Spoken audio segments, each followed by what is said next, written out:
could we really be in the midst of bull market? You know, right now I'm in the car watching some videos and reading some articles and realize some people are calling that we're in the midst of a bull market. I mean, let me put out some examples for you to see over here. Some have also justified that, you know, bull markets start off before the peak of unemployment. That is actually true to a large extent. I'll show you some data towards the end of the video. But nonetheless, I think this is overly optimistic. This is setting up any investor for failure. And that is very important because today I'll cover a few key points with you. I'll cover with you why bull market people are getting it wrong when it comes to quantitative easing. Okay, I'll cover with you why Spanish flu is a good example to learn from, as well as not a real reality of what is going to happen with us in this pandemic. I'll cover thirdly also what is real damage in terms of economy, because these are factual information. These are data that helps you appreciate this problem that we're all facing right now a little bit better. You know, I've actually a previous video, I don't know if you've seen it before, let me pull up for you to also see that I'm actually an optimist when it comes to market recovery. In that video, I mentioned there's a possibility that we have a V-shaped rebound in terms of the equity market performance. But in that video, the basis of it is that countries can actually look at South Korea and Taiwan, who have actually practiced social distancing, wearing of masks, as well as, you know, aggressive testing, and have actually controlled COVID-19 and really defeated them. But right now, if we look at Western economies, few months down the road, let me pull out for you what Donald Trump had previously once said. I think it's funny. A lot of people think that goes away in April with the heat. And if you do agree, Western leaders are really not handling this pandemic really well, which means they could be the ones that's dragging the whole world, dragging the whole global economy down and really extending this pain of how we are suffering from this pandemic. So if this video interests you, how are we going to really survive this pandemic, as well as why overly optimistic projections are not going to come true, this video is for you. Hi guys, welcome back. I'm changed to do this presentation to you. Now, most of the people who are actually bullish on the stock markets right now actually believe that because of the massive bailouts and financial stimulus, economic stimulus, equity markets are not going to decline. Actually, that's not true. Let me pull up some data for you to quickly understand what has happened during global financial crisis. In January 2008, let me show you over here. Fed actually tried to do a bailout, tried to stop the housing bubble from bursting in US. Did it work? The answer is no, because housing market burst in US, that caused the global financial crisis. And actually, they did a lot more stimulus such as this in October 2008. They again tried to do bailout, economic stimulus. Did it work? It also did not work. That goes to show you that government intervention is not new at all. They tried to do all sorts of things back in 2008 and it could not stop equity markets from coming, it could not stop jobs being lost, it could not stop the economy from suffering a major recession. So what is going to be different this time around? Although the numbers are a lot bigger, let me show you in this chart. Back in 2008, that number 1 trillion was unprecedented, but today we're doing like 5 trillion, something like that in USA. And although numbers are bigger, very likely the effect is still going to be the same. There's only so much you can prevent.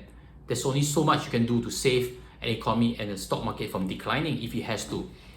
Because market ups and downs are part of the economic cycle. That's without a doubt. There's no way you can smoothen it out too much. In fact, too much intervention typically prohibits recovery, or rather does not save the situation totally.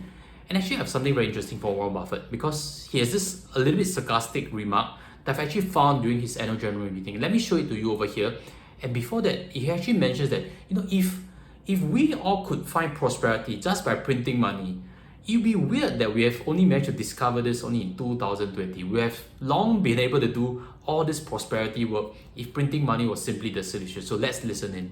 I would say this: if you can have negative interest rates and pour out money and incur more and more debt relative to productive capacity, you'd think the world would have discovered it in the first couple thousand years rather than just coming on it now. In this current pandemic of the COVID-19, many have drawn parallels to Spanish flu simply because that virus was really spreading around the world and it was so difficult to contain. That's why in terms of health side, yes, it is true, we can draw certain parallels.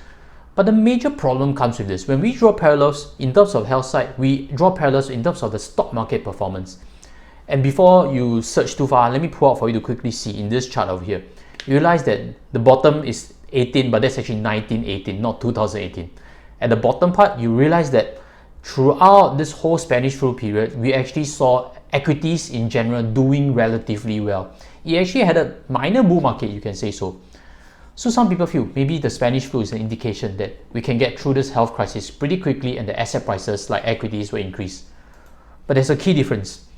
Back in 1918, the world was just past a major event. And do you know what that event is? The event is known as World War I.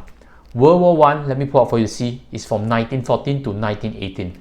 That period of massive destruction required a lot of economic activity to recover back things that humanity has never lost before. And that's why, if you look at this chart over here, from that period, there was actually a bear market preceding the Spanish flu itself.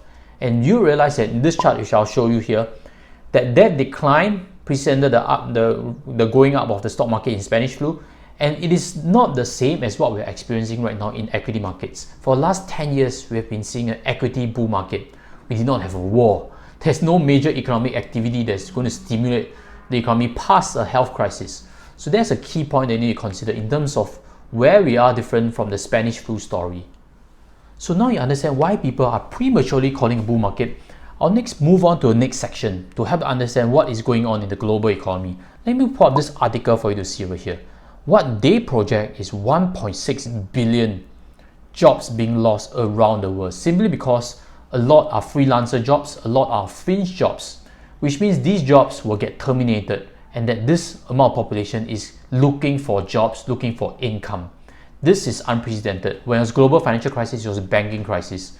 If you're doing restaurant waitering, if you're doing food delivery, you are unaffected by it. But right now, this pandemic has forced people to stay at home, and 1.6 billion people around the world could be unemployed and needing money. What can we learn from South Africa? This is the next part of it. When there's massive unemployment, there are a few things that can happen. Looking at what South Africa is going through. South Africa has about 30% unemployment rate. A lot of youths are lacking direction. They turn to violence. Secondly, they create political instability. Are these things that could happen to the global economy? That is anyone's guess. But in any case, if unemployment persists for a long period of time, don't be surprised if this kind of thing affects many, many more countries. Then what can we learn from Goldman Sachs? Let me pull up this article for you to see over here. Goldman Sachs has mentioned that this is an unprecedented downturn and requires an unprecedented recovery. 4 times worse than the housing crisis back in 2008. Now, if you listen to this title by a little bit, you realize that the recovery is going to be hard, it's going to be pain. But what can we see from the S&P performance right now? Let me pull up for you to quickly see this chart.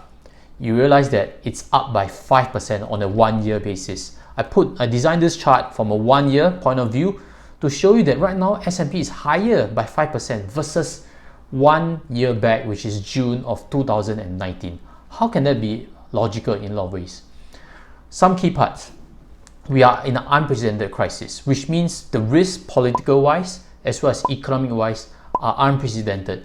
The stock market in S&P does not deserve a valuation that's 5% higher.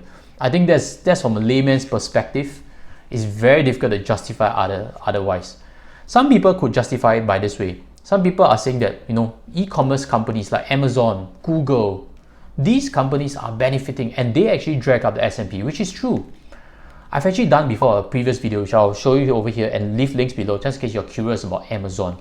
But nonetheless, Amazon has also mentioned, his CEO Jeff Bezos, let me put up for you the CEO also over here, that they have experienced higher revenue, but they are warning investors that there's going to be higher costs moving forward.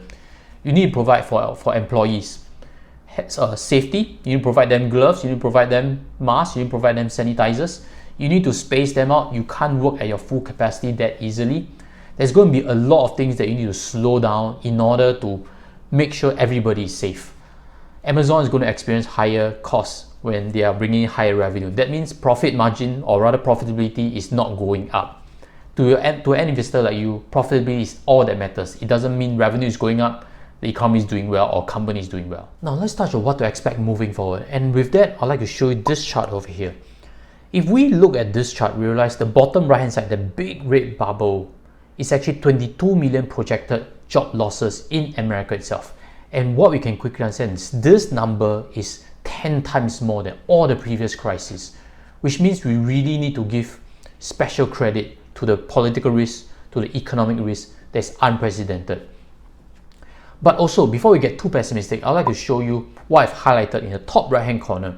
Unemployment peaked at 10% in October 2009 and did not return to pre-recession levels until 2016. That was a global financial crisis. But what you can see, in October 2009, unemployment peaked. But do you know that actually the equity markets have actually started rally from March of 2009? We did not wait for the worst of unemployment before we see a market rally. That is true. Then the next thing to take into attention is it did not return to pre-recession levels until 2016. And there was only 2.6 million job losses. Right now projected 10 times worse than that. How many years do we need to recover back job employment, recover back economies? I think it's going to be a very, very painful recovery phase. Don't underestimate how painful that can be. And that could really drag positive sentiment moving forward. I'll also flash back this article that I've shown at the start of the video.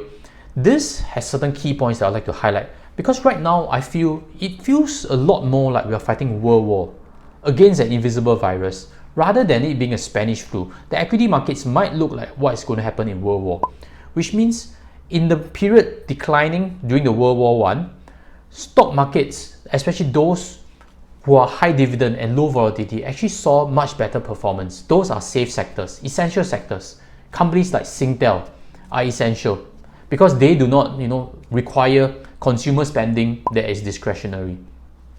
Another thing to take note of, small caps underperform. So if you are stock picking right now, you are buying companies like Singpost, for example, which I've mentioned before. These are smaller companies. And if you are stock picking, you might run a risk of picking small caps that underperform the general index. That is a risk that you need to take on and be comfortable with if you are stock picking. So let's move on to this graph over here. And this is a very important lesson from Sir John Templeton that I want to share with you on a one-to-one basis. Bull markets are born on pessimism, grown on skepticism, mature on optimism, and die on euphoria. At the start of the graph, you will see pessimism. But what we've seen in this COVID-19 crisis is 3 months of market downturn 30%, and then it recovered. Is there real pessimism market? I'd like to challenge that notion of it. The answer is very likely no, because in global financial crisis, we saw a decline of 17 months. That causes pessimism. It's just like one day you're sad, you're not going to be depressed. You need 17 months to be really depressed. What about dot-com crash? It took 30 months to reach the bottom. 30 months to really feel depressed. So in this current state, 3 months of downturn, nobody is really too pessimistic. So you have the question, are we pessimistic enough such that there's a real bull market to be born? That is a hard argument to make. And I'll end off with this. This is actually a very useful quote that I'd like to show you by Robert Arnold. In investing, what is comfortable is rarely profitable. If you're hoping for markets to show good employment numbers, market to show recovery, vaccine, to invest, then again, you're also waiting for comfort. And that is dangerous when it comes to investing. You can invest in uncertainty, but also set aside certain too rosy projections, because that's not going to happen. Set aside those too pessimistic ones, because that's not going to happen. So again, invest when there's uncertainty. It's actually okay to start doing so. And a previous video on dollar cost averaging, which I'd like to introduce to you. Go for those tutorials if you haven't seen them already, because that really helps you understand the right approach to profiting in this market crisis. With that, I'll sign off. If you have questions, leave in the comment sections. I'll see you in a future video. Take care and goodbye.